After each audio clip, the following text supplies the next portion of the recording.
지금 대한민국 산업 현장에서 단 96시간 만에 모든 공장이 멈춰서는 충격적인 사태가 벌어졌습니다. 자동차와 반도체, 조선까지 한꺼번에 멈춘 이유는 전쟁도 재해도 아닌 단 하나의 핵심 부품 차단이었는데요. 강자들은 단언했습니다. 한국 산업은 이 부품 없이는 하루도 버티지 못한다고 말입니다. 하지만 충격적인 사실은 벼랑 끝에 몰린 쪽이 그 부품을 다시 사지 않았다는 점인데요. 오히려 실패율 76%, 수백 번의 좌절을 감수하며 그 부품을 스스로 버리는 선택을 했습니다. 끊기면 끝이라던 그 순간 왜 대한민국 산업은 오히려 더 강해질 수 있었던 걸까요? 여러분이라면 이 상황에서 부품을 다시 샀을까요? 버렸을까요? 구독과 좋아요, 그리고 댓글로 의견 남겨주세요. 안녕하세요. 저는 루카스 바움입니다. 회의실 천장의 조명이 차갑게 빛났어요. 테이블 위에는 A3 용지 12장이 펼쳐져 있었죠. 각 페이지마다 붉은색 선이 그어진 공급망 지도가 선명했습니다. 슈미트 국장이 손가락으로 지도 한가운데를 2번 두드렸어요. 딱딱 소리가 회의실 안을 채웠습니다. 이 부품 하나면 충분합니까? 그의 목소리는 낮았지만 무게가 실렸어요. 저는 고개를 끄덕이며 노트북 화면을 돌렸습니다. 시뮬레이션 결과가 펼쳐졌죠. 부품 공급 차단 후 96시간. 한국 내 주요 공정 120곳이 순차적으로 정지하는 그래프였습니다. 붉은 막대가 계단식으로 쌓여 올라갔어요. 정밀 제어 부품은 선택지가 아닙니다. 끊기면 멈춥니다. 저는 화면을 확대하며 말했어요. 슈미트 국장이 팔짱을 켰습니다. 그의 시선이 그래프를 따라 천천히 움직였죠. 회의실 안은 고요했어요. 에어컨 바람 소리만 희미하게 들렸습니다. 대체 공급망은요? 국장이 물었어요. 저는 2번째 화면으로 넘어갔습니다. 세계 지도 위에 공급 거점이 표시되어 있었죠. 유럽 3곳, 북미 2곳, 일본 1곳. 총 5개 거점뿐이었습니다. 이 부품은 오직 5곳에서만 생산됩니다. 그중 4곳이 우리 기술 동맹권이에요. 저는 마우스 포인터를 움직이며 설명했어요. 각 거점의 월간 생산량, 품질 수준, 계약 관계가 차례로 나타났습니다. 슈미트 국장이 미간을 좁혔죠. 나머지 한 곳은요? 일본입니다. 하지만 그쪽도 핵심 소재는 우리에게서 공급받고 있어요. 저는 공급망 도표를 열었습니다. 일본 제조사로 향하는 화살표 위에 원자재 의존도 72%라는 수치가 떠올랐어요. 국장이 고개를 끄덕였습니다. 그럼 실질적으로는 완전 통제가 가능하단 얘기군요. 그렇습니다. 저는 확신에 찬 목소리로 답했어요. 손가락으로 엔터키를 눌렀죠. 새로운 슬라이드가 나타났습니다. 봉쇄 시나리오 A7이라는 제목 아래 타임라인이 펼쳐졌어요. 첫날, 수출 승인 보류. 3일째, 물류 지연 통보. 7일째, 공식 수출 제한 발표. 14일째, 재고 소진 시작. 21일째, 주요 공정 경고 등 점등. 30일째, 생산 라인 순차 정지. 각 단계마다 예상 피해 규모가 숫자로 표시되어 있었습니다. 슈미트 국장이 팔을 풀고 앞으로 몸을 기울였어요. 30일이면 산업 전체가 멈춘다?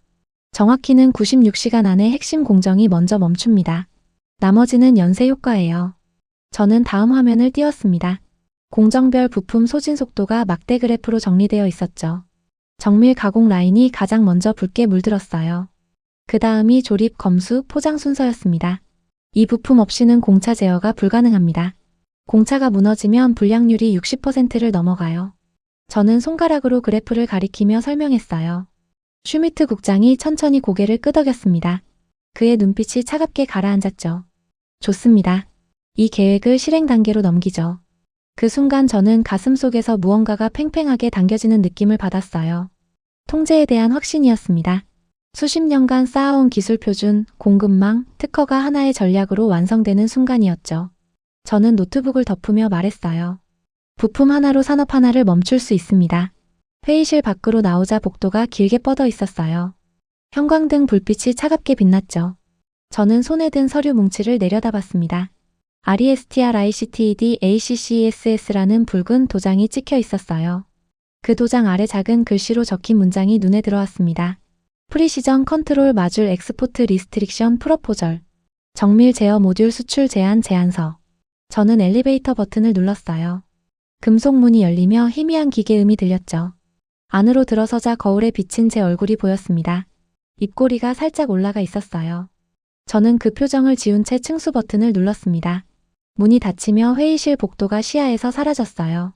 엘리베이터가 아래로 내려가기 시작했죠. 저는 서류 첫 장을 다시 펼쳤습니다. 시뮬레이션 그래프가 눈앞에 선명했어요. 붉은 막대들이 계단처럼 쌓여 올라간 그 곡선을요. 그 순간 저는 확신했습니다. 이 부품이 끊기면 그들은 끝이라고요. 3개월이 지났어요.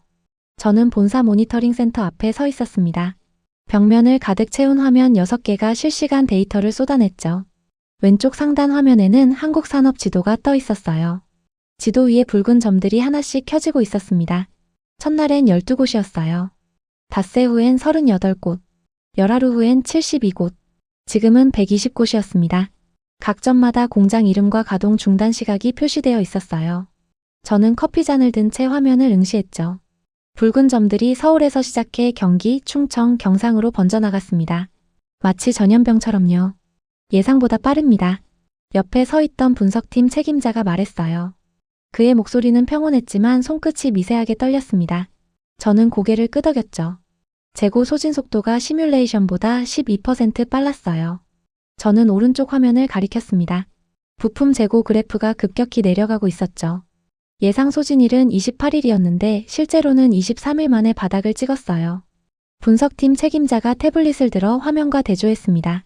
가동률을 높여서 버티려던 공장들이 오히려 재고를 더 빨리 소진했습니다. 그 말에 저는 희미하게 웃었어요. 쾌감이 올라왔죠. 통제 시나리오가 예상을 넘어 작동하고 있었습니다. 저는 커피를 한 모금 마셨어요. 따뜻한 액체가 목을 타고 내려갔습니다. 생산 라인 정지 보고는요? 지금까지 102곳에서 공식 보고가 들어왔습니다. 비공식 집계는 150곳을 넘었어요. 분석팀 책임자가 태블릿 화면을 넘기며 답했어요. 저는 중앙 화면을 확대했습니다. 정밀 가공 업종 필터를 적용하자 붉은 점이 더 선명해졌죠. 자동차 부품, 반도체 장비, 공작기계, 항공 부품. 모두 정밀 제어가 필수인 분야였습니다. 공차 불량률은요? 평균 62%입니다. 일부 라인은 80%를 넘었어요. 그 순간 저는 가슴속에서 무언가가 팽팽하게 조여드는 느낌을 받았어요. 쾌감이 아니었습니다. 불안이었죠. 저는 커피잔을 내려놓으며 화면을 다시 바라봤어요. 지도 위에 붉은 점들이 너무 빨리 늘어나고 있었습니다. 대체 공급망 타진 움직임은 포착됐나요? 저는 목소리를 낮춰 물었어요. 분석팀 책임자가 화면을 전환했습니다. 국제 물류 추적 데이터가 나타났죠. 한국발 긴급 발주 건수가 그래프로 표시되어 있었어요. 일본 제조사 접촉 18건, 북미 우회 루트 시도 7건, 유럽 직접 협상 요청 23건, 모두 거절되었다는 붉은 표시가 찍혀 있었습니다. 일본 쪽은요? 원자재 공급 압박 후 사흘 만에 회신을 끊었습니다. 저는 고개를 끄덕였어요. 예상 범위 아니었죠. 하지만 화면 아래쪽에 보라색 점 하나가 눈에 들어왔습니다. 저는 마우스를 움직여 그 점을 클릭했어요. 독자 개발 프로젝트 착수 11개 컨소시엄 구성. 문구가 팝업창에 떴습니다. 이건 뭡니까? 한국 내 연구소와 제조사들이 자체 부품 개발에 착수했다는 첩보입니다. 분석팀 책임자가 답했어요. 저는 팝업창을 닫으며 코웃음을 쳤죠. 30년 기술 격차를 몇 달 만에 따라잡겠다는 겁니까? 그렇게 보입니다. 저는 다시 중앙 화면을 바라봤어요. 붉은 점이 120곳에서 130곳으로 늘어나 있었습니다. 실시간으로 증가하고 있었죠. 저는 팔짱을 끼고 화면 앞에 섰어요. 그런데 이상했습니다. 쾌감이 사라지고 있었어요. 대신 가슴 한쪽이 무겁게 눌려왔죠. 저는 화면 속 지도를 응시했습니다. 붉은 점 하나하나가 공장이었어요. 공장 하나마다 수백 명이 일하고 있었죠. 그들이 지금 멈춰서 있었습니다. 생산이 아니라 심장이 멎은 겁니다. 저는 중얼거렸어요. 옆에 서 있던 분석팀 책임자가 고개를 돌렸죠. 말씀하셨습니까? 아닙니다. 저는 고개를 저으며 화면에서 시선을 뗐어요. 커피잔을 집어들었죠. 식은 커피가 입안에서 씁쓸하게 퍼졌습니다. 저는 잔을 내려놓고 센터 밖으로 걸어 나왔어요. 복도는 고요했습니다. 형광등 불빛만 천장에서 하얗게 빛났죠. 저는 창문 앞에 멈춰 섰어요. 유리창 너머로 본사 건물 앞 광장이 보였습니다. 직원들이 점심시간을 즐기고 있었죠. 누군가는 웃고 누군가는 커피를 마셨어요. 평온했습니다. 하지만 저는 알고 있었어요. 이 평온함이 누군가의 멈춤 위에 서 있다는 걸요. 저는 주머니에 손을 넣고 창밖을 바라봤습니다. 하늘은 맑았어요. 구름 한 점 없이 푸르렀죠. 그 순간 주머니 속 핸드폰이 진동했습니다. 저는 화면을 확인했어요. 슈미트 국장에게서 온 메시지였죠. 보고서 확인했습니다. 계획대로 진행 중. 수고하십시오. 저는 메시지를 읽고 핸드폰을 도로 주머니에 넣었어요. 그리고 다시 창밖을 바라봤습니다. 광장 너머로 도로가 보였죠. 차들이 천천히 움직이고 있었어요. 모든 게 멈추지 않은 것처럼 보였습니다. 하지만 저는 알고 있었어요. 지금 이 순간에도 붉은 점은 늘어나고 있었죠. 3개월이 지났습니다. 저는 본사 12층 접견실에 앉아 있었어요. 창밖으로 유럽 구시가지 풍경이 펼쳐졌죠. 석조 건물들이 햇빛을 받아 부드럽게 빛났습니다. 탁자 위에는 에스프레소 잔 2개가 놓여 있었어요. 김이 희미하게 피어올랐죠. 문이 열렸습니다. 안내 직원이 들어오며 고개를 숙였어요. 그 뒤로 한 남자가 걸어 들어왔죠. 키는 175cm 정도였습니다. 회색 정장에 검은색 서류 가방을 들고 있었어요. 얼굴은 지쳐 보였지만 눈빛만은 선명했습니다. 루카스 바움 엔지니어님이십니까? 남자가 한국어 억양이 섞인 영어로 물었어요. 저는 고개를 끄덕이며 손을 내밀었죠. 맞습니다. 앉으시죠. 남자는 제 손을 잡았어요. 악수는 짧고 단단했습니다. 그는 의자에 앉으며 서류 가방을 무릎 위에 올려놓았죠. 저는 에스프레소 잔을 밀며 말했어요. 한유진 씨 맞습니까? 네. 한국에서 왔습니다. 한유진이 고개를 숙이며 답했어요. 그의 목소리는 낮았지만 단단했죠. 저는 팔짱을 끼고 그를 바라봤습니다. 한유진은 서류 가방 지퍼를 열었어요. 안에서 A4 용지 뭉치를 꺼냈죠. 30일 공동 테스트 제안서입니다. 그가 서류를 탁자 위에 올려놓으며 말했어요. 저는 서류를 집어들었습니다. 첫 장에 조인트 디벨로프먼트 테스트 프로포절이라는 제목이 박혀 있었죠. 저는 페이지를 넘기기 시작했어요. 2페이지. 기술 협력 범위. 3페이지. 비용 분담 방안. 5페이지. 테스트 일정 및 목표. 7페이지. 성과 공유 조건. 모두 꼼꼼하게 작성되어 있었습니다. 저는 서류를 내려놓으며 한유진을 바라봤어요. 부품을 다시 공급받고 싶으신 겁니까? 아닙니다. 한유진이 즉답했어요. 그의 눈빛이 흔들리지 않았죠. 저는 미간을 좁혔습니다. 그럼 이 제안은 무엇입니까? 부품을 버리는 방법을 배우러 왔습니다. 그 순간 저는 손에 든 에스프레소 잔을 탁자에 내려놓았어요. 도자기가 받침과 부딪히며 작은 소리를 냈죠. 저는 한유진을 다시 바라봤습니다. 부품을 버린다? 네. 당신들의 부품 없이 작동하는 시스템을 만들 겁니다. 한유진이 말했어요. 그의 목소리는 여전히 평온했지만 단단했죠. 저는 뒤로 기대며 팔짱을 꼈습니다. 30년 기술 격차를 어떻게 메우실 겁니까? 메우지 않을 겁니다. 한유진이 서류 뭉치에서 한 장을 빼냈어요. 그래프가 그려진 용지였죠. 그는 그것을 제 앞으로 밀었습니다. 오해하겠습니다. 저는 그래프를 내려다봤어요. 가로축에는 정밀도, 세로축에는 안정성이 표시되어 있었습니다. 기존 부품의 위치가 오른쪽 상단의 점으로 찍혀 있었죠. 그 옆에 빨간색 화살표가 그려져 있었어요. 화살표는 왼쪽 아래로 향했다가 다시 오른쪽 상단으로 크게 우회하는 궤적을 그렸습니다. 정밀도를 포기하고 안정성으로 접근한다는 겁니까? 초반에는 그렇습니다. 하지만 최종 목표는 같은 지점이에요. 한유진이 그래프 끝을 손가락으로 가리켰어요. 빨간 화살표 끝이 기존 부품 위치보다 살짝 위쪽에 멈춰 있었죠. 저는 서류를 내려놓으며 고개를 저었습니다. 불가능합니다. 30일만 시간을 주십시오. 한유진이 앞으로 몸을 기울이며 말했어요. 그의 눈빛이 더 선명해졌죠. 30일 동안 당신들의 설비에서 테스트하게 해주십시오. 실패하면 돌아가겠습니다. 성공하면 기술을 공유하겠습니다. 저는 에스프레소 잔을 들어 한 모금 마셨어요. 쓴맛이 혀끝에서 퍼졌습니다. 저는 잔을 내려놓고 한유진을 바라봤죠. 거절합니다. 한유진의 표정이 굳었어요. 하지만 그는 고개를 숙이지 않았습니다. 오히려 등을 더 곧게 펴고 저를 마주봤죠. 이유를 들어도 되겠습니까? 우리에게 이득이 없습니다. 저는 서류를 밀어내며 말했어요. 용지들이 탁자 위에서 흩어졌죠. 당신들이 성공하면 우리 시장이 흔들립니다. 실패하면 우리 시간만 낭비되고요. 그럼 협력 조건을 바꾸겠습니다. 한유진이 재빨리 말했어요. 그는 가방에서 다른 서류를 꺼냈죠. 성공 시 개발 기술의 60%를 이전하겠습니다. 70%도 가능합니다.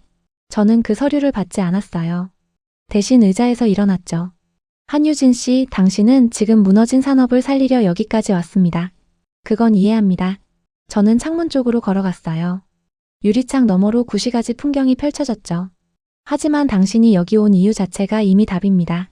당신들은 우리 없이는 움직일 수 없어요. 뒤에서 의자 끄는 소리가 들렸습니다.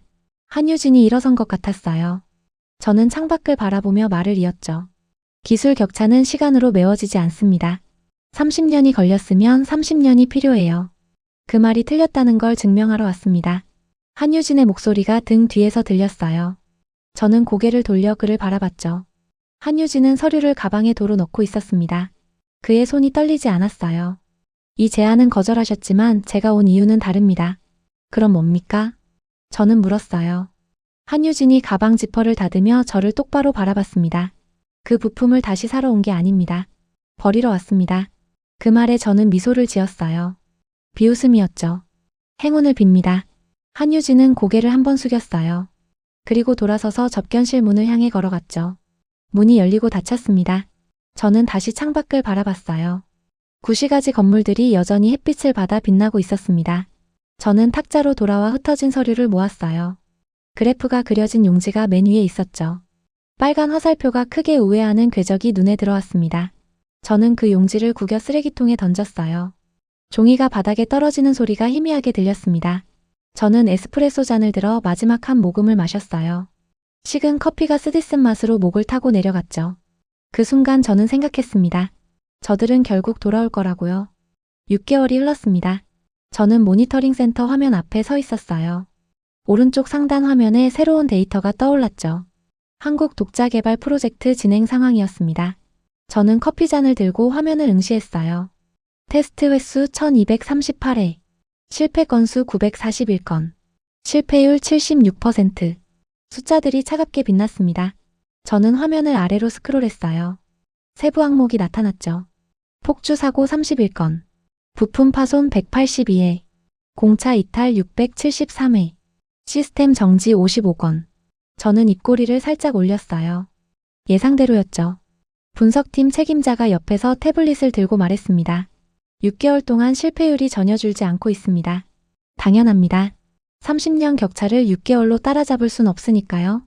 저는 커피를 한 모금 마시며 답했어요. 화면 왼쪽에 또 다른 그래프가 떠올랐습니다. 월별 테스트 횟수였죠. 1개월째 62회, 2개월째 138회, 3개월째 215회, 4개월째 302회, 5개월째 371회, 6개월째 150회. 저는 마지막 숫자를 보며 미간을 좁혔어요. 6개월째 테스트 횟수가 줄었네요. 네. 5개월째 대비 59% 감소했습니다. 분석팀 책임자가 태블릿 화면을 확대하며 말했어요. 저는 고개를 끄덕였죠. 포기 단계에 접어든 겁니까? 그렇게 보입니다. 예산 소진율도 83%를 넘었어요. 저는 화면에서 시선을 거두며 창밖을 바라봤습니다. 본사 건물 너머로 하늘이 보였어요. 구름이 천천히 흘러가고 있었죠. 저는 커피잔을 탁자에 내려놓았습니다. 그런데 이상했어요. 화면 아래쪽에 보라색 점 하나가 깜빡이고 있었습니다. 저는 마우스를 움직여 그 점을 클릭했어요. 팝업 창이 열렸죠. 현장 베테랑 데이터 수집 프로젝트 300명 참여. 저는 팝업 창 내용을 읽기 시작했습니다. 목표 CNC 현장 세팅 노하우 데이터와 수집 기간 4개월, 수집 건수 18,000건, 분류 항목 237개. 저는 스크롤을 내렸어요. 세부 내용이 펼쳐졌죠. 진동 패턴 인식 6,200건, 온도 변화 감지 4,700건, 소음 분석 3,900건, 공구 마모 판단 2,100건, 냉각수 상태 체크 1,900건. 저는 화면을 응시했습니다. 분석팀 책임자가 옆에서 말했어요. 현장 작업자들의 감각을 숫자로 바꾸려는 시도로 보입니다. 감각을요? 저는 되물었어요. 분석팀 책임자가 태블릿을 조작하며 설명했죠. CNC 기계를 30년 다룬 작업자는 소리만 듣고 이상을 감지합니다. 그 감각을 데이터로 전환하려는 것 같습니다. 저는 팝업 창을 닫으며 코웃음을 쳤어요. 감각이 데이터가 됩니까? 그건 수십 년 경험이 만든 직관이에요. 숫자로 옮길 수 있는 게 아닙니다. 하지만 시도는 계속되고 있습니다. 분석팀 책임자가 다른 화면을 띄웠어요. 한유진의 이름이 보였습니다. 저는 화면에 집중했죠. 한유진 전국 현장 방문 횟수 123회, 인터뷰 베테랑 311명, 수집 데이터 18,300건. 저는 숫자를 읽으며 눈살을 찌푸렸어요. 한유진. 6개월 전 접견실에서 만났던 그 남자였습니다. 부품을 버리러 왔다고 말했더니요. 저 사람 아직도 포기 안 했군요. 네. 오히려 활동이 더 활발해졌습니다. 저는 화면을 다시 바라봤어요. 월별 활동 내역이 그래프로 표시되어 있었죠. 1개월째 현장 방문 15회, 2개월째 현장 방문 19회, 3개월째 현장 방문 23회, 4개월째 현장 방문 28회, 5개월째 현장 방문 21회, 6개월째 현장 방문 17회. 저는 그래프 아래 작은 메모를 발견했어요. 클릭하자 텍스트가 펼쳐졌습니다. 참고 테스트 실패 후 즉시 현장 방문 빈도 증가 패턴 확인됨. 가설 실패 원인 분석을 현장 베테랑 인터뷰로 보완하는 것으로 추정. 저는 메모를 읽으며 팔짱을 켰어요. 분석팀 책임자가 말했습니다. 실패할 때마다 현장으로 달려가는 패턴입니다. 보통은 실패가 쌓이면 의욕이 떨어지는데요. 집요하군요. 저는 중얼거렸어요. 화면 속 숫자들이 다시 눈에 들어왔습니다. 실패율 76%, 폭주 31건, 파손 182회. 모두 끔찍한 숫자들이었죠. 그런데 이상했습니다. 테스트 횟수는 줄었지만 현장 방문은 멈추지 않았어요. 오히려 실패 직후 방문 빈도가 높아졌죠. 저는 화면을 확대했습니다.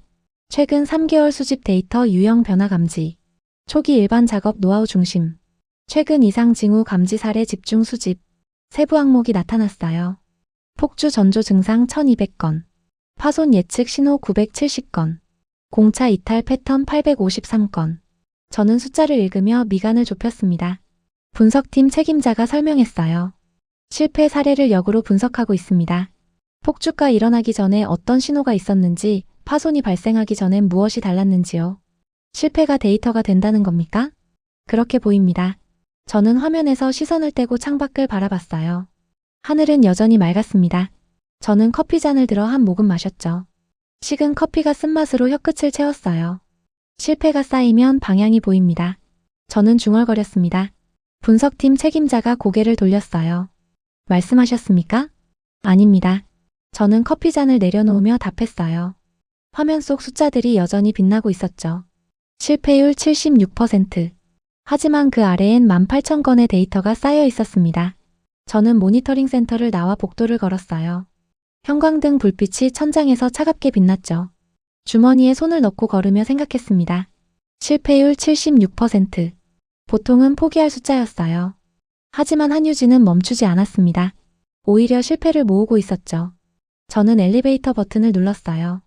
문이 열리며 희미한 기계음이 들렸습니다. 저는 안으로 들어서며 생각했어요. 과연 실패가 쌓이면 방향이 보일까요? 문이 닫혔습니다. 9개월이 지났습니다. 저는 본사회의실에 앉아 있었어요. 슈미트 국장이 테이블 맞은편에 자리를 잡았죠. 그의 손에는 태블릿이 들려 있었습니다. 화면에는 한국 프로젝트 최신 보고서가 떠 있었어요. 루카스, 이 보고서 봤습니까? 국장이 태블릿을 제 쪽으로 밀며 물었어요. 저는 화면을 내려다봤습니다. 제목이 눈에 들어왔죠. 독자 제어 시스템 테스트 결과 9개월 차. 저는 스크롤을 내리기 시작했어요. 총 테스트 횟수 2753회. 실패 건수 1921건. 실패율 69%. 저는 숫자를 보며 미간을 좁혔습니다. 실패율이 76%에서 69%로 떨어졌어요. 7% 감소였죠. 저는 계속 스크롤을 내렸습니다. 폭주 사고 12건. 부품 파손 73회. 공차 이탈 491회. 6개월 전과 비교하면 모든 수치가 줄어들었어요. 폭주는 31건에서 12건으로 파손은 182회에서 73회로 감소했습니다. 저는 태블릿을 국장에게 돌려주며 말했어요. 개선되고 있긴 하지만 여전히 실패율이 60%를 넘습니다. 그렇습니다. 하지만 문제는 다른 겁니다. 슈미트 국장이 화면을 전환했어요. 새로운 그래프가 나타났죠. 저는 화면에 집중했습니다. 월별 실패율 추이. 한 달째 83%, 두 달째 79%, 세 달째 76%, 네 달째 75%, 다섯 달째 73%, 여섯 달째 71%, 일곱 달째 68%, 여덟 달째 65%, 아홉 달째 62%. 저는 그래프를 응시했어요. 곡선이 완만하게 내려가고 있었습니다. 느리지만 꾸준했죠. 국장이 손가락으로 화면을 두드렸어요. 매달 2%에서 3%씩 떨어지고 있습니다. 이 속도라면 18개월 후엔 30% 아래로 내려갑니다. 18개월이면 아직 1년 반이 남았습니다. 저는 반박했어요. 국장이 고개를 저었죠. 그게 아닙니다. 이 프로젝트가 작동하고 있다는 겁니다. 저는 의자에 기대며 팔짱을 꼈어요. 국장이 화면을 다시 전환했습니다. 새로운 문서가 떠올랐죠. 현장 감각 데이터와 프로젝트 성과 보고서. 저는 문서를 읽기 시작했어요. 참여 베테랑 300명. 수집 데이터 18,000건. 분류 완료 16,500건. 알고리즘 적용 12,000건. 저는 아래로 스크롤을 내렸습니다. 세부 항목이 나타났어요. 폭주 전조 신호 감지 성공률 78%. 파손 예측 정확도 62%. 공차 이탈 사전 차단율 54%. 숫자들이 눈에 들어왔습니다. 저는 화면을 멈춰 세우고 국장을 바라봤어요. 폭주 전조 신호 감지가 78%라고요? 네. 베테랑들이 말한 이상한 소리, 미세한 떨림, 평소와 다른 냄새를 숫자로 전환했습니다. 국장이 설명했어요. 저는 다시 화면을 내려다봤죠. 상세 내용이 펼쳐졌습니다. 진동 주파수 변화 감지 0.001초 단위, 온도 편차 인식 0.2도 단위, 회전 속도 미세 변동 분당 3회전 단위. 저는 숫자를 읽으며 미간을 좁혔어요. 0.001초. 1000분의 1초였습니다. 그 짧은 시간 안에 이상 신호를 감지한다는 거였죠. 이게 가능합니까? 저는 물었어요. 국장이 태블릿에서 동영상 파일을 재생했습니다. 화면에 CNC 기계가 나타났어요. 기계가 작동하고 있었죠. 갑자기 화면 오른쪽 상단에 붉은 경고등이 켜졌습니다. 폭주 전조 감지 0.003초 전. 경고음이 울렸어요. 동시에 기계가 천천히 멈췄습니다. 화면이 다시 정상으로 돌아왔죠. 국장이 동영상을 멈추며 말했어요. 폭주가 일어나기 0.003초 전에 시스템이 감지하고 정지시켰습니다. 저는 화면을 응시했어요. 0.003초. 3000분의 1초였습니다. 인간의 감각으로는 절대 느낄 수 없는 시간이었죠. 어떻게 그게 가능합니까? 베테랑 300명의 경험을 합쳤습니다. 국장이 다른 화면을 띄웠어요. 복잡한 도표가 나타났죠. 한 명의 베테랑 평생 경험 폭주 사례 평균 12회. 300명 통합 데이터 총 폭주 전조 사례 3600회. 패턴 분석 완료 공통 신호 추출 173개. 저는 숫자를 읽으며 천천히 고개를 끄덕였어요. 한 사람이 평생 겪는 폭주는 10여 차례에 불과했습니다. 하지만 300명의 경험을 모으면 3000건이 넘었죠. 그 데이터에서 패턴을 찾은 거였어요. 폭주는 사건이 아니라 신호였습니다. 저는 중얼거렸어요. 국장이 고개를 끄덕였죠. 맞습니다. 그리고 그 신호는 0.001초 단위로 감지 가능합니다. 저는 의자에서 일어나 창문 쪽으로 걸어갔어요. 유리창 너머로 본사 건물 앞 광장이 보였습니다. 사람들이 오가고 있었죠. 저는 손을 주머니에 넣고 창밖을 바라봤어요. 그래도 실패율이 60%를 넘습니다. 지금은 그렇습니다. 하지만 곡선을 보십시오. 국장이 뒤에서 말했어요. 저는 돌아서서 그를 바라봤죠. 국장이 태블릿을 들어 그래프를 가리켰습니다. 이 속도라면 1년 후엔 40%, 2년 후엔 20% 아래로 떨어집니다. 저는 그래프를 응시했어요. 완만하지만 꾸준히 내려가는 곡선이었습니다. 국장이 화면을 확대하며 말을 이었죠. 더 중요한 건 이겁니다. 새로운 데이터가 나타났어요. 현재 개발 시스템 우리 부품 의존도 0%. 현재 개발 시스템 독자 설계 비율 100%. 저는 숫자를 읽으며 입술을 깨물었습니다. 0%. 우리 부품이 하나도 들어가지 않았다는 뜻이었어요. 국장이 태블릿을 내려놓으며 말했습니다. 그들은 정말로 부품을 버렸습니다. 저는 창밖을 다시 바라봤어요. 하늘은 흐렸습니다. 구름이 낮게 깔려 있었죠. 저는 주머니에서 손을 빼며 물었어요. 한유진은 지금 뭘 하고 있습니까? 전국 공장을 돌며 실전 테스트 중입니다. 32개 공장에서 동시 가동 테스트가 진행되고 있어요. 저는 고개를 끄덕였습니다. 32개 공장. 6개월 전엔 12곳에서 경고등이 켜졌었죠. 지금은 32곳에서 새로운 시스템을 돌리고 있었어요. 보고서 감사합니다. 저는 회의실 문을 향해 걸었어요. 국장이 뒤에서 말했습니다. 루카스, 우리도 준비해야 합니다. 저는 걸음을 멈췄어요. 고개를 돌려 국장을 바라봤죠. 무엇을요? 그들이 성공했을 때를 말입니다. 저는 대답하지 않았어요. 대신 문을 열고 복도로 나왔습니다. 형광등 불빛이 천장에서 하얗게 빛났죠. 저는 주머니에 손을 넣고 엘리베이터를 향해 걸었어요. 0.001초. 1000분의 1초 안에 폭주를 감지한다. 감각이 숫자가 되고 경험이 알고리즘이 되었습니다. 저는 엘리베이터 버튼을 눌렀어요. 문이 열리며 희미한 기계음이 들렸죠. 저는 안으로 들어서며 생각했습니다. 부품을 버리는 설계. 그것이 정말 완성되고 있었어요. 12개월이 지났습니다. 저는 독일 프랑크푸르트 전시장 2층 발코니에 서 있었어요. 아래로 거대한 전시홀이 펼쳐졌죠. 세계산업기계 박람회였습니다. 3년마다 열리는 이 행사에는 50개국에서 800여 개 기업이 참가했어요. 저는 난간에 손을 얹고 전시장을 내려다봤습니다. 우리 부스가 보였어요. 중앙 홀 가장 좋은 자리였죠. 120평방미터 규모의 부스에 최신 제어 시스템이 전시되어 있었습니다. 사람들이 부스 앞을 지나갔어요. 몇몇은 멈춰 서서 설명을 들었죠. 하지만 예년만큼은 아니었습니다. 저는 시계를 확인했어요. 오전 10시 30분이었죠. 루카스. 뒤에서 슈미트 국장의 목소리가 들렸어요. 저는 돌아섰습니다. 국장이 태블릿을 들고 다가왔죠.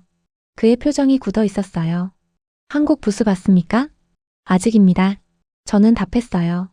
국장이 태블릿 화면을 제게 보였습니다. 전시장 배치도가 떠 있었죠. 동광 끝자리에 작은 부스 하나가 표시되어 있었어요. 30평방미터 부스입니다. 어제 설치 완료했어요. 저는 화면을 확대하며 물었어요. 부스 이름은요? K-CNC 인디펜던트 컨트롤 시스템. 국장이 답했습니다. 저는 화면에서 시선을 떼고 국장을 바라봤어요. 직접 가보시죠. 우리는 엘리베이터를 타고 1층으로 내려갔습니다. 전시장 복도가 사람들로 붐볐어요. 여러 언어가 뒤섞여 들렸죠. 저는 국장을 따라 동관으로 향했습니다. 복도 끝에 작은 부스가 보였어요. 하지만 작지 않았습니다. 사람들이 부스 앞에 길게 줄을 서 있었어요. 저는 걸음을 멈추고 그 광경을 바라봤죠. 최소 50명은 되어 보였습니다. 국장이 옆에서 중얼거렸어요. 어제 오후부터 저 상태입니다. 저는 부스 쪽으로 천천히 걸어갔어요. 사람들 사이로 부스 내부가 보였습니다. CNC 기계 한 대가 작동하고 있었죠. 그 옆에 대형 모니터 3개가 설치되어 있었어요. 왼쪽 모니터에는 실시간 가공 영상이 떠 있었습니다. 중앙 모니터에는 시스템 데이터가 흘러갔죠. 오른쪽 모니터에는 성능 비교 그래프가 표시되어 있었어요. 저는 오른쪽 모니터에 집중했습니다. 가공 속도 기존 대비 22% 향상, 불량률 기존 대비 41% 감소, 에너지 소비 기존 대비 18% 절감, 유지보수 주기 기존 대비 35% 연장. 숫자들이 선명하게 빛났어요. 저는 미간을 좁히며 그래프를 읽었습니다. 모든 항목에서 기존 시스템을 앞섰죠. 국장이 제 옆에 섰어요. 어제 공개 테스트를 진행했습니다. 6시간 연속 가동 무정지 운영이었어요. 결과는요? 0건 오류, 0건 폭주, 공차 이탈률 0.3%. 저는 숫자를 대내었습니다. 0.3%. 우리 시스템도 평균 0.5%였어요. 그들이 거의 따라잡은 거였죠. 부스 안쪽에서 한유진이 보였습니다. 그는 관람객들에게 설명하고 있었어요. 손으로 모니터를 가리키며 말했죠. 관람객들이 고개를 끄덕였습니다. 저는 부스 앞으로 더 가까이 다가갔어요. 중앙 모니터에 새로운 데이터가 떠올랐습니다. 폭주 전조 감지 시간 0.003초, 자동 보정 반응 속도 0.005초, 시스템 자가 진단 주기 5분. 저는 화면을 응시했어요. 0.003초, 3000분의 1초 안에 이상을 감지한다는 거였습니다. 슈미트 국장이 낮은 목소리로 말했어요. 이건 대체제가 아니라 교체입니다. 저는 국장을 바라봤어요. 그의 얼굴이 창백했죠. 저는 다시 부스를 바라봤습니다. 관람객 중 한 명이 한유진에게 질문했어요. 부품 공급처는 어디입니까? 한유진이 답했습니다. 모두 독자 개발했습니다. 외부 의존도 0%예요. 관람객이 고개를 끄덕이며 명함을 건넸어요. 한유진이 명함을 받으며 미소 지었죠. 저는 그 장면을 지켜봤습니다. 부스 옆 테이블에 서류 뭉치가 쌓여 있었어요. 저는 테이블 쪽으로 걸어갔습니다. 서류 제목이 눈에 들어왔죠. K-CNC 독자 제어 시스템 기술 사양서. 저는 서류 한 부를 집어들었어요. 첫 장을 펼쳤습니다. 개발 기간 12개월. 참여 인원 320명. 테스트 횟수 4,700회. 최종 실패율 18%. 저는 숫자를 읽으며 숨을 깊이 들이쉬었어요. 18%. 12개월 전엔 76%였죠. 58%를 줄인 거였습니다. 다음 페이지를 넘겼어요. 핵심 기술 현장 감각 데이터화. 수집 데이터 18,000건. 알고리즘 적용 13,000건. 베테랑 참여 300명. 저는 서류를 덮으며 한유진을 바라봤습니다. 그가 다른 관람객에게 설명하고 있었어요. 모니터를 가리키며 무언가 말했죠. 관람객이 고개를 끄덕이며 메모했습니다. 루카스, 우리 부스로 돌아가시죠. 슈미트 국장이 제 팔을 가볍게 잡았어요. 저는 고개를 끄덕이고 부스에서 멀어졌습니다. 복도를 걸으며 뒤를 돌아봤어요. 한국 부스 앞줄이 더 길어지고 있었습니다. 우리는 중앙 홀로 돌아왔어요. 우리 부스가 보였죠. 하지만 사람들이 많지 않았습니다. 예년 같으면 부스 안이 꽉 찼을 시간이었어요. 저는 부스 앞에 서서 주변을 둘러봤습니다. 관람객 몇몇이 우리 부스를 지나쳐 동관 쪽으로 향했어요. 한국 부스로 가는 거였습니다. 저는 부스 안으로 들어갔어요. 담당 직원이 다가왔죠. 루카스님, 오전 상담 건수가 작년 대비 43% 감소했습니다. 이유는요? 대부분 동관 한국 부스로 이동했습니다. 저는 고개를 끄덕이고 부스 안쪽 의자에 앉았어요. 손으로 얼굴을 감쌌습니다. 슈미트 국장이 옆에 섰죠. 오후 일정 어떻게 하시겠습니까? 저는 손을 내리고 국장을 바라봤어요. 예정대로 진행하겠습니다. 국장이 고개를 끄덕이고 물러났습니다. 저는 부스 밖을 바라봤어요. 복도를 지나는 사람들이 보였죠. 그들 중 절반 이상이 동관 방향으로 걸어갔습니다. 저는 주머니에서 핸드폰을 꺼냈어요. 이메일함을 열었죠. 읽지 않은 메일이 12개였습니다. 첫 번째 메일을 클릭했어요. 제목 구매 일정 재검토 요청. 발신자는 글로벌 제조사 구매 총괄 리나 오르테가였습니다. 저는 메일 본문을 읽었어요. 루카스님, 현재 진행 중인 계약건에 대해 90일 리스크 평가 기간을 요청합니다. 한국 독자 시스템 검증 후 최종 결정하겠습니다. 저는 메일을 닫고 다음 메일을 열었어요. 다른 제조사에서 온 메일이었죠. 제목 납품 일정 보류 통보. 본문은 짧았습니다. 대안 기술 검토 중. 90일 후 재협의 요청. 저는 핸드폰 화면을 끄고 주머니에 도로 넣었어요. 부스 밖을 다시 바라봤습니다. 사람들이 여전히 동관으로 향하고 있었죠. 90일. 석 달이었습니다. 그들은 석 달 안에 답을 내야 했어요. 우리 부품을 살 것인지 한국 시스템으로 갈아탈 것인지를요. 저는 의자에서 일어나 부스 밖으로 나왔습니다. 복도를 따라 천천히 걸었어요. 발걸음은 자연스럽게 동관을 향했죠. 다시 한국 부스 앞에 섰습니다. 줄이 더 길어져 있었어요. 100명은 넘어 보였습니다. 저는 부스를 바라보며 서 있었죠. 한유진이 여전히 설명하고 있었어요. 그 순간 한유진이 고개를 돌렸습니다. 우리 눈이 마주쳤어요. 저는 먼저 시선을 돌렸습니다. 그리고 복도를 따라 걸어 나왔죠. 전시장 밖으로 나오자 차가운 바람이 불었어요. 하늘은 흐렸습니다. 저는 주머니에 손을 넣고 건물 앞 광장을 바라봤어요. 12개월. 그들은 12개월 만에 해냈습니다. 부품을 버리고 표준을 바꿨어요. 3개월이 더 지났습니다. 저는 본사 15층 전략회의실에 앉아 있었어요. 테이블 위에는 A3 용지 27장이 펼쳐져 있었죠.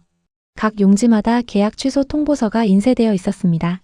슈미트 국장이 테이블 맞은편에 앉아 서류를 넘기고 있었어요. 지난 90일 동안 총 27건입니다. 국장의 목소리는 낮았어요. 저는 서류 한 장을 집어들었죠. 독일 자동차 부품 제조사에서 온 통보서였습니다. 계약 번호 D-2024-1847. 계약 금액 320만 유로. 취소 사유 대안 기술 도입. 저는 서류를 내려놓고 다른 것을 집어들었어요. 이탈리아 공작기계 업체였죠. 계약 번호 IT-2024-932. 계약 금액 270만 유로. 취소 사유 공급망 다변화. 모두 같은 이유였습니다. 대안 기술. 공급망 다변화. 하지만 실제 이유는 하나였어요. 한국 시스템으로의 전환이었죠. 저는 서류 뭉치를 탁자에 내려놓으며 물었습니다. 총 손실 규모는요? 6,800만 유로입니다.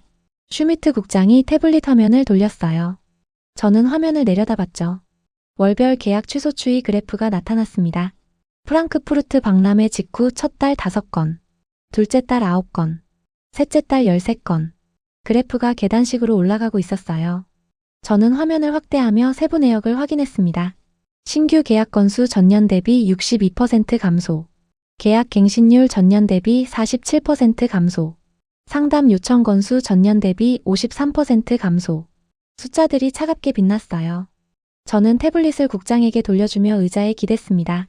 창밖으로 본사 건물 너머 도시 풍경이 보였죠. 하늘은 맑았어요. 대응 방안은요? 저는 물었습니다. 국장이 다른 서류를 펼쳤어요. 가격 인하 제한을 준비 중입니다. 평균 15% 할인이에요. 15%면 마진이 거의 사라집니다. 그래도 시장을 지켜야 합니다. 저는 고개를 저었어요. 국장이 서류를 내려놓으며 물었죠. 다른 방법이 있습니까? 저는 대답하지 않았습니다. 대신 창밖을 바라봤어요. 저 멀리 공항 방향에서 비행기 한 대가 이륙하고 있었죠. 하얀 비행운이 하늘에 길게 그어졌습니다. 한국 시스템 도입 현황은요? 저는 시선을 거두지 않은 채 물었어요. 국장이 태블릿을 조작하며 답했습니다. 확인된 것만 42개 업체입니다. 비공식 집계는 60개를 넘어요. 어떤 업종입니까? 자동차 부품, 항공 부품, 공작기계, 반도체 장비. 정밀 제어가 필요한 모든 분야입니다. 저는 고개를 끄덕였어요. 예상했던 범위였죠. 국장이 화면을 전환하며 말을 이었습니다. 리나 오르테가도 어제 공식 전환을 발표했습니다. 저는 국장을 바라봤어요. 리나 오르테가 글로벌 제조사 구매 총괄이었습니다. 그녀가 움직이면 업계 전체가 따라왔죠. 국장이 태블릿 화면을 제게 보였어요. 오르테가 그룹 한국 K-CNC 시스템 전면 도입. 전환 규모 12개 생산 라인. 투자 금액 4,500만 유로. 전환 완료 목표 6개월. 저는 숫자를 읽으며 입술을 깨물었습니다. 4,500만 유로. 우리가 잃은 금액보다 작지 않았어요. 국장이 화면을 아래로 스크롤했죠. 오르테가 인터뷰 발췌. 저는 인터뷰 내용을 읽기 시작했어요. 90일 리스크 평가 결과 한국 시스템이 모든 항목에서 우위를 보였습니다. 가공 속도, 불량률, 에너지 효율, 유지 보수 모두요. 특히 폭주 사전 감지 기능은 우리 생산 라인 안정성을 28% 향상시켰어요. 저는 인터뷰를 끝까지 읽었습니다. 마지막 문장이 눈에 들어왔죠. 이제 우리가 따라가는 입장입니다. 저는 태블릿에서 시선을 떼고 창밖을 다시 바라봤어요.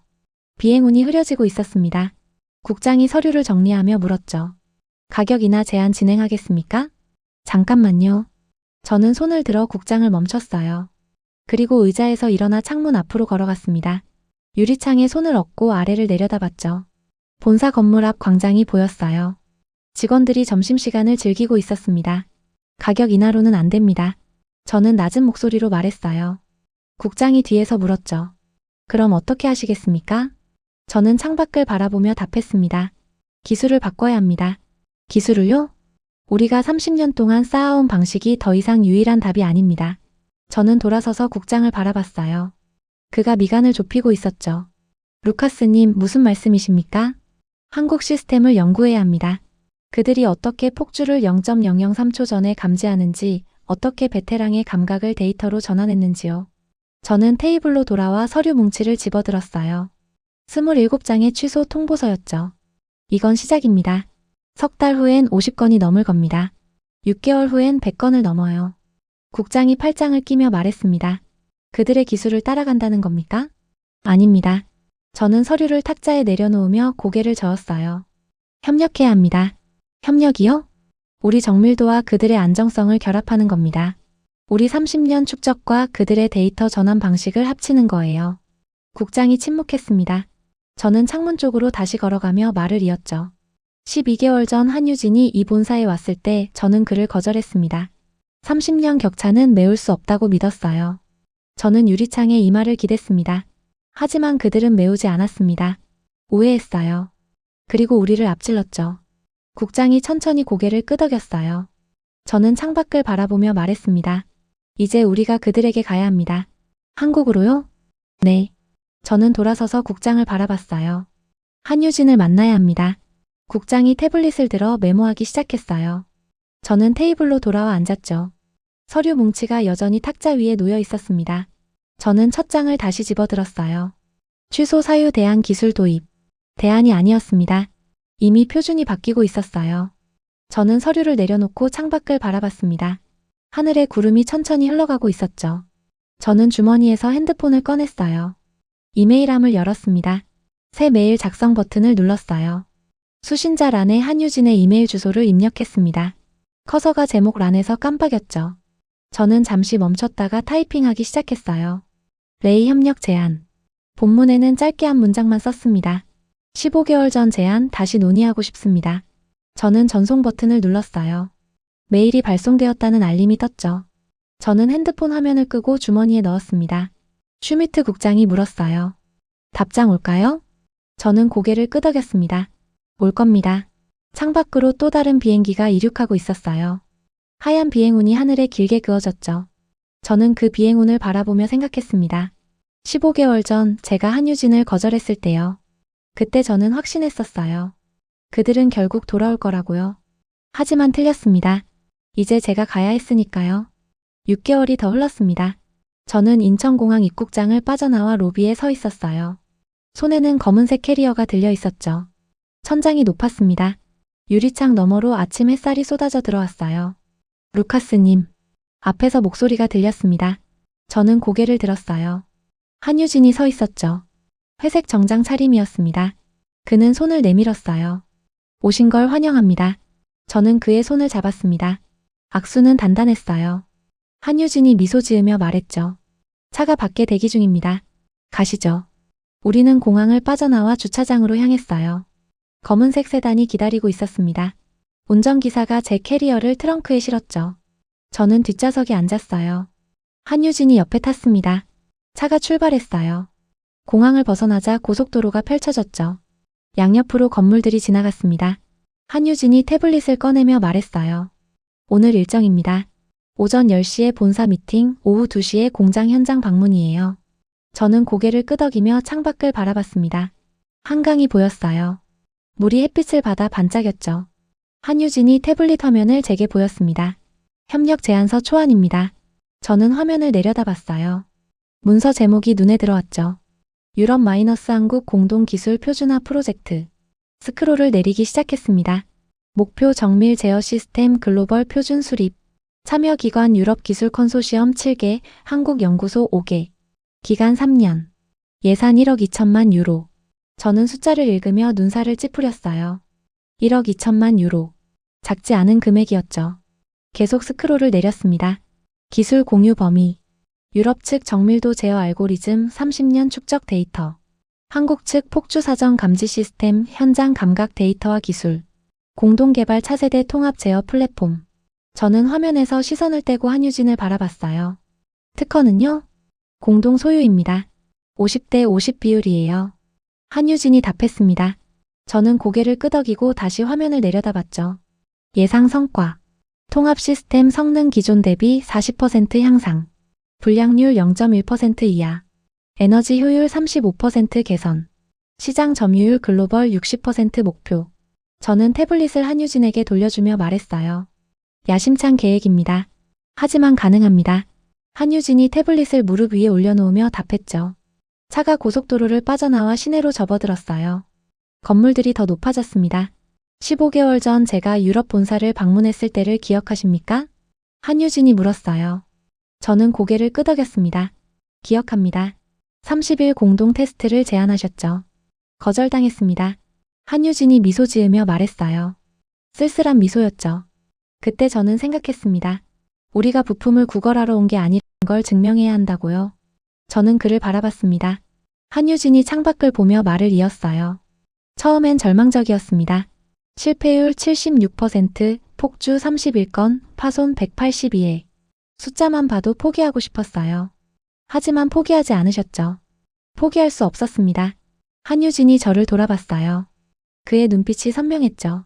우리 뒤에는 120곳에 멈춰 선 공장이 있었습니다. 수만 명의 노동자가 있었어요.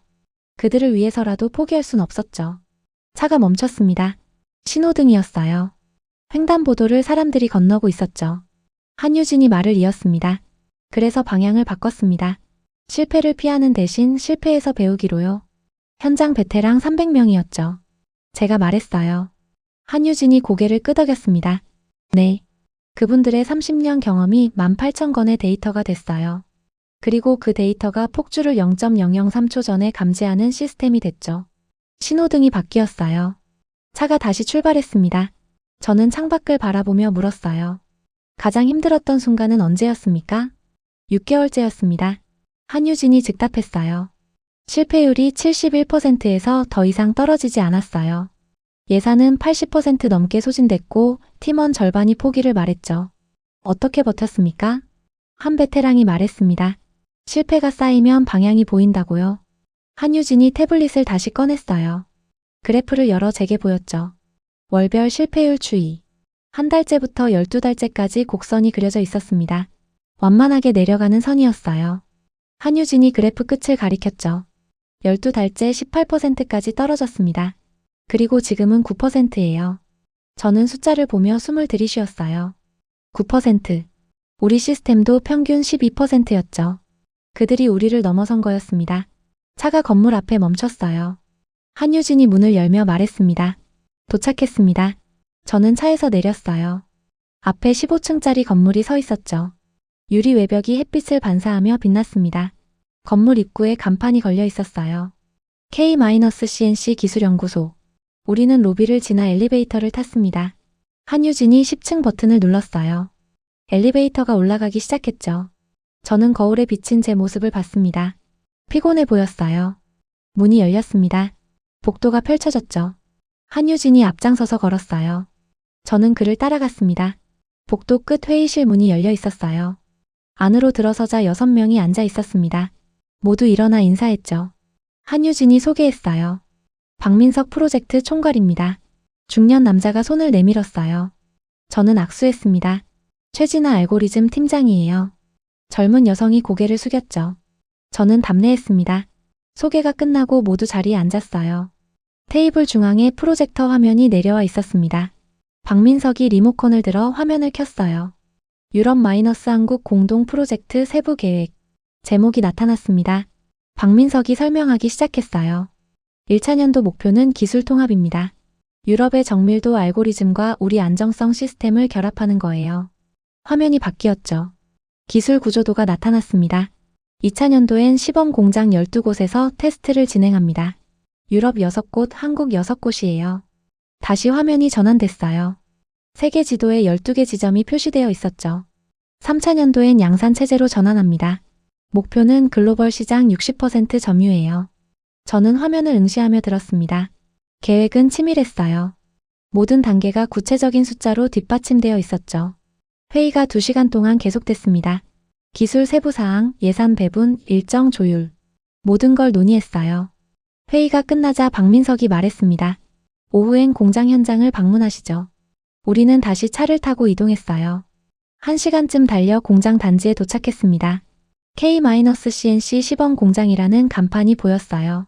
공장 안으로 들어서자 기계 소리가 들렸습니다. CNC 기계 20대가 작동하고 있었어요. 한유진이 앞장서서 걸었죠. 이 공장은 3개월 전부터 새 시스템으로 전환했습니다. 우리는 기계 옆에 멈춰 섰어요. 모니터에 실시간 데이터가 흘러갔죠. 가동시간 72시간, 불량 발생 0건, 폭주 감지 3건 사전 차단 성공, 에너지 효율 92%. 저는 숫자를 읽으며 고개를 끄덕였습니다. 한유진이 모니터를 가리키며 말했어요. 폭주 사전 감지가 핵심입니다. 0.003초 전에 이상을 잡아내면 사고가 아예 발생하지 않아요. 저는 기계 작동 소리를 들으며 주변을 둘러봤어요. 작업자 12명이 각자 위치에서 일하고 있었죠. 모두 침착했습니다. 긴장한 기색이 없었어요. 작업자들 표정이 다르네요. 제가 말했습니다. 한유진이 미소 지었죠. 폭주 걱정이 없으니까요. 예전엔 언제 기계가 망가질지 몰라 늘 긴장했어요. 이젠 시스템이 미리 알려줍니다. 우리는 공장을 한 바퀴 둘러봤어요. 모든 기계가 안정적으로 돌아가고 있었습니다. 공장 밖으로 나오자 해가 서쪽으로 기울고 있었어요. 한유진이 물었습니다. 저녁 식사 함께 하시겠습니까? 좋습니다. 우리는 공장 근처 식당으로 갔어요. 조용한 한식당이었죠. 창가 자리에 앉았습니다. 음식이 나왔어요. 한유진이 물을 따르며 말했습니다. 루카스님, 솔직히 물어보겠습니다. 왜 협력하자고 하셨습니까? 저는 잠시 침묵했어요. 그리고 천천히 답했습니다. 시장이 바뀌었으니까요. 그게 다입니까? 아닙니다. 저는 창밖을 바라봤어요. 석양이 건물 사이로 지고 있었죠. 15개월 전 저는 확신했습니다. 부품으로 산업을 통제할 수 있다고요. 그게 힘이라고 믿었어요. 한유진이 조용히 들었습니다. 저는 말을 이었죠.